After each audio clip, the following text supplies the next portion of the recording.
일본 요미우리 신문은 20일 일본 정부가 나토 정상회의를 계기로 한국, 일본, 호주, 뉴질랜드 4개국 정상회담 개최를 검토하기로 했다고 전했습니다.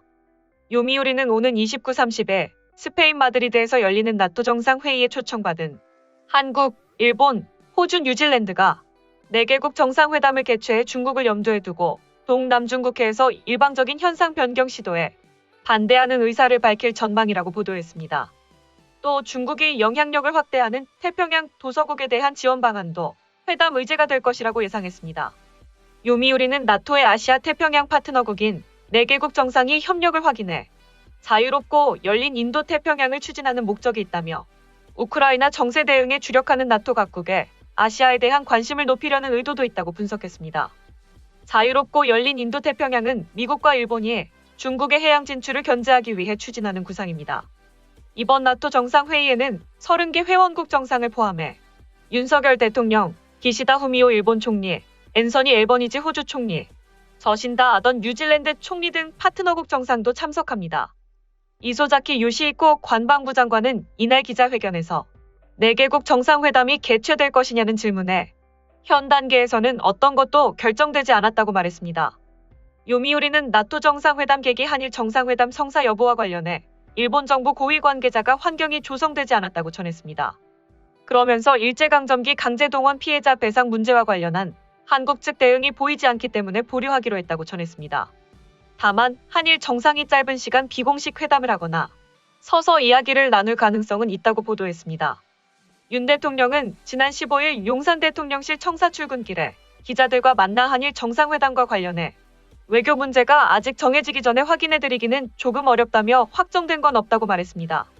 기시다 총리도 같은 날 기자회견에서 한일 정상회담 개최 가능성을 묻자 아무것도 결정된 바 없다고 말했습니다. 이어 한일 관계를 건전한 관계로 되돌리기 위해 일본의 일관된 입장을 토대로 의사소통하는 것이 중요하다고 답했습니다. 일본 언론은 기시다 총리의 강경한 대응에 비판을 이어가기 시작했습니다. 지금 상황에선 한국을 등질 이유가 없다는 겁니다. 일본 니혼게이자이 신문은 삼성, 현대, SK, LG 등 한국의 대기업들이 엔화 약세 위협을 느끼지 못한다고 평가했습니다. 니케이는 지난 5월 8일 한국 등 아시아권에서 일본과 입장이 역전, 엔저는 리스크가 아니다라는 제목의 기사를 통해 엔화가 20년 전 수준으로 거래되고 있으나 일본이 직면하고 있는 경제 정세는 크게 바뀌었다고 분석했습니다. 그동안 엔화 약세는 일본의 수출 경쟁력을 높여 경쟁국인 한국 기업에 불리하게 작용해왔지만 지금은 상황이 달라졌다는 것입니다. 니케이는 일본의 반도체 산업은 영향력이 떨어지고 있는 가운데 삼성전자와 SK하이닉스는 독자적인 제품으로 세계 시장을 개척했다고 말했습니다. 이어 현대차와 기아차는 이제 일본 차의 대체품을 파는 처지가 아니다라고 설명했습니다. 엔저 상황 속 한국 수출 기업의 경쟁력은 수치를 통해서도 확인할 수 있습니다.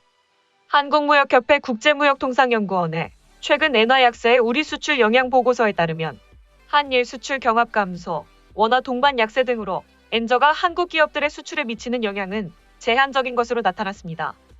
한일 수출 경합도는 2015년 0.487에서 지난해 0.458로 0.029포인트 하락했습니다. 수출 경합도란 두 나라의 수출 구조 유사 정도를 측정, 경합 관계를 나타내는 지표입니다. 이래 가까울수록 양국의 수출 구조가 유사해 경쟁 가능성이 높다는 의미입니다. 조이윤 한국무역협회 수석연구원은 한국 수출 상품이 차별화되고 제품 경쟁력이 강화되면서 엔저가 우리 수출에 미치는 영향이 미미해진 것으로 판단된다고 진단했습니다. 한국과 일본의 수출 경합은 2010년대 중반까지 심화됐으나 이후 양국의 수출 구조가 차별화되면서 경합도가 줄었다는 분석입니다. 엔화 약세가 본격화된 지난해 초부터 원화도 절하되면서 엔저 현상이 한국 수출에 미치는 부정적 영향이 상쇄된 것으로 조사됐습니다. 지난 4월 엔달러 환율이 지난해 1월 대비 21.6% 상승했고 원달러 환율도 12.3% 올라 일본의 수출 단가 인하 효과를 일부 완화했습니다. 다만 엔저 현상이 장기화될 경우 한국 수출 산업에 타격이 올 수도 있다는 지적입니다. 조 연구원은 수출 기업은 엔저 장기화에 대비해 품목 차별화와 고부가가치화를 지속적으로 추진해야 하며 일본보다 우위에 있는 자유무역 협정을 활용해 가격 경쟁력을 유지할 필요가 있다고 말했습니다. 이어 정부는 환율 안정을 위해 주요국과 통화 스와프를 확대하고 환율 상승으로 원자재 수입 부담이 큰 중소기업을 위한 운전자금 지원을 늘릴 필요가 있다고 제언했습니다. 한국 기업들의 일본 내 활약에 대한 긍정적 전망이 이어지고 있습니다. 이에 대해 정치 전문가들은 일본 정부가 뒤늦게 한국에 SOS를 보내는 것이다. 한국과 회담 계획이 없다가 사자 회담은 하겠다는 게 대표적이라며 한국 기업이 일본을 잠식하기 시작하니 기시다 총리가 뒤늦게 대세 전환을 한 셈이다. 한편 한국 측은 일본과 우호적으로 지낼 일은 없다며 강경 대응 중이라 일본 정부도 난처할 것이라고 전했습니다. 다음은 해당 소식을 접한 일본 네티즌들의 반응입니다.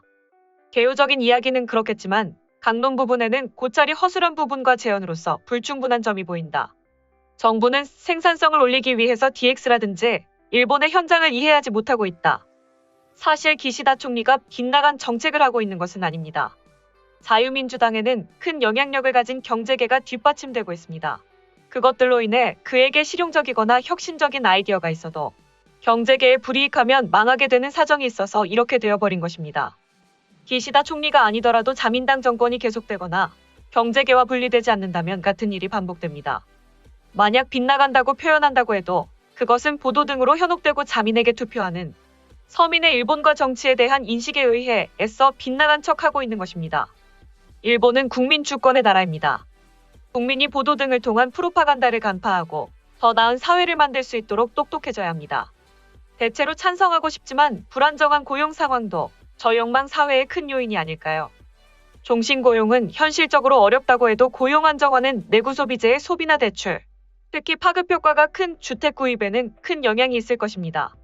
고용 유동화와 고용 안정은 대립되는 것 같지만 사실 그렇지 않습니다. 고용 안정을 통한 전직 위험 저감은 고용 유동화에 기여합니다.